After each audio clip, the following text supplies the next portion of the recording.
What is up, Copy Squad? It's your boy Kyle coming at you live, and today I think I'm going to talk a little bit of smack about Facebook groups.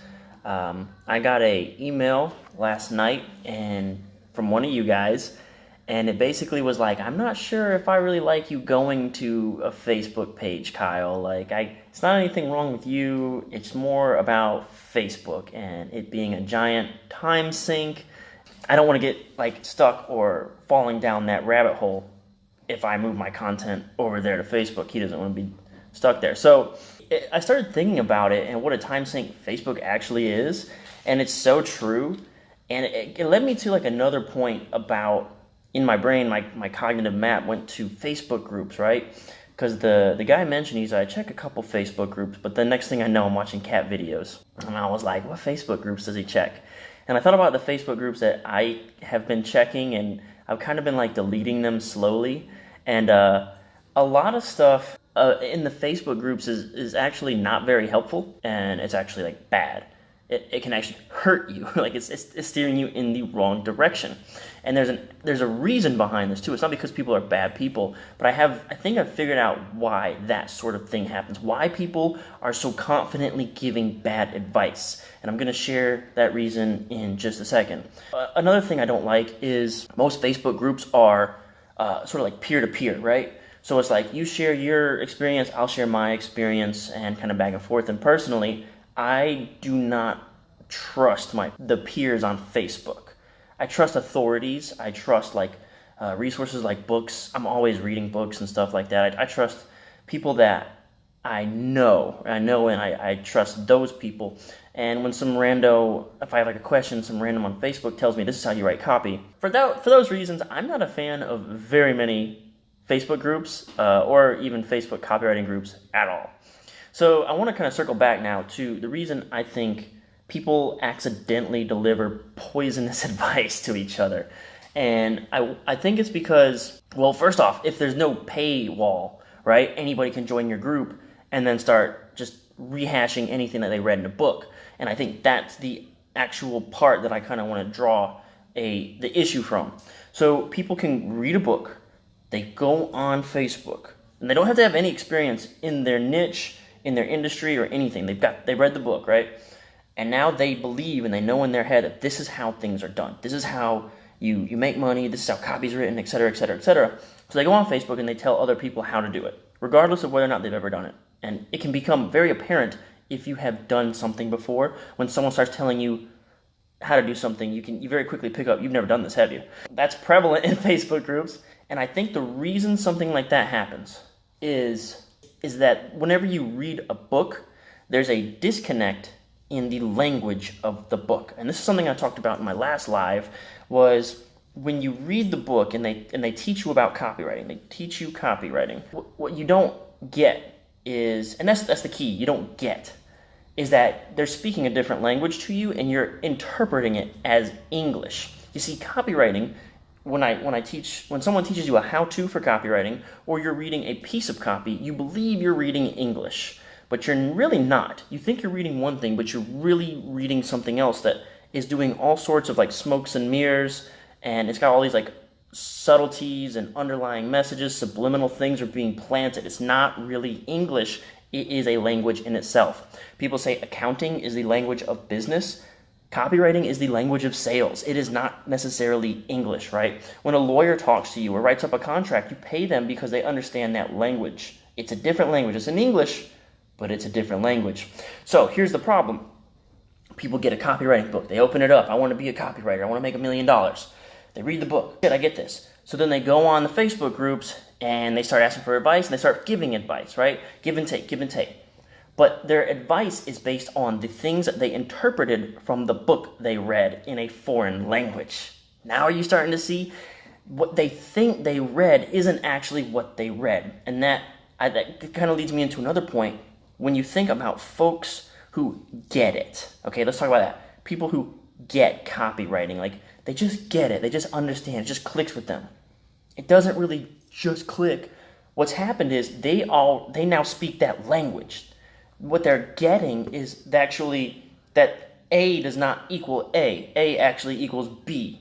right? And whenever you start to get copywriting, you're actually seeing the matrix is also what they call it, right? Where you can kind of interpret copy, you know what's coming, you know what should come next, you know why this piece of copy works. It's because people would say it's because you get it. But what really has happened is you have deciphered the actual language of copywriting. And that is the overall lesson, right? So how do you do that? How do you decipher the language of copywriting? There's 3 things you can do, okay? You should probably do these pretty regularly, if not daily, all right? I would insist that you do these as often as possible, especially even daily. Thing number 1, read a piece of copy a day. Thing number 2, write a piece of copy a day. Thing number 3, come up with an idea every day. And it doesn't have to be a big idea or anything like that. And I know that this is like a complicated issue, and that's why poisonous information keeps getting spread all over, is because they've read something and it says do X, Y, Z, and they think that actually means do X, Y, Z, but it's like some mind-blowing persuasion stuff, right? I've begun writing a book. In the book, Take Their Money, kylethewriter.com/book. Okay, that's the whole pitch here, is that is actually going to explain to you how to decode copywriting.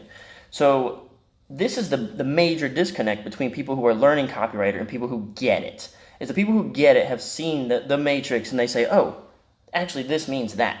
And everybody else, they're like, okay, I gotta grab attention. And then they'll do some sort of like really lame, and it's always the same things, or they'll tell a story, but the story is just like, there's no value delivered in this. There's no urgency. There's no scarcity. It's not new and novel. It doesn't seem like I can do it or it's easy. It doesn't seem safe or predictable. Like, what's the value in this story? And it isn't until you understand these concepts of that this language is spoken this way. Once you get that, once you grasp that these words are not just English words from your English dictionary, but they are an entire system of a subset of the English language, okay? But once you understand that you're not really reading English, you're not really interpreting English, you're interpreting a completely different language, once you make that connection, okay, I'm going to teach you how to see the matrix. I'm going to teach you how to get it.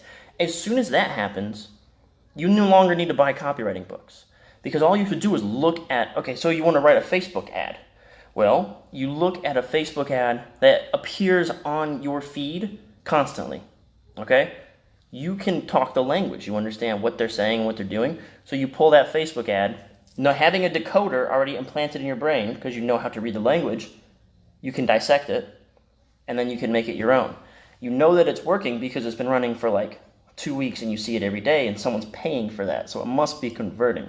Or you can go to your favorite authority, and then you can go to their Facebook page, and on the far left pane at the bottom it says ads. And you can find someone in your niche who you know is an authority who kills it, find their ads, dissect it using this decoder. Once you have that language implanted in your brain because you get it, then you can replicate their ads, okay? So it'll work for any piece of copy. It'll work for sales letters like I write, long form, direct response kind of stuff. It'll work for Facebook ads and Facebook copy. But once you can decode it, it becomes very basic to reverse engineer it. And then it becomes second nature. It becomes second nature because, like I told you, it is a language. And once you learn a language, you just speak it. You don't think about it. You don't have to plan. You don't have to really, it just comes out of you, just flows because it's your language. So I think one of the reasons, coming full circle, one of the reasons Facebook groups are so poisonous and they are actually harmful is because someone will go grab a how-to write copywriting book. They will see step 1, write this, step 2, write that, step 3, write this. And then they'll go tell other people on Facebook, no, this is how you do it. And they don't get it. They don't really speak that language. They just know step 1, step 2, step 3, and they don't have that underlying subtext implanted in their brain. Once you can decode it, once you understand and you completely internalize that this is a language and you learn that language, then you're unstoppable. Because then you can take any campaign in the world, reverse engineer it, and apply it to any other campaign. That's all I've got for this live. Thanks for tuning in, and all right, take care, guys.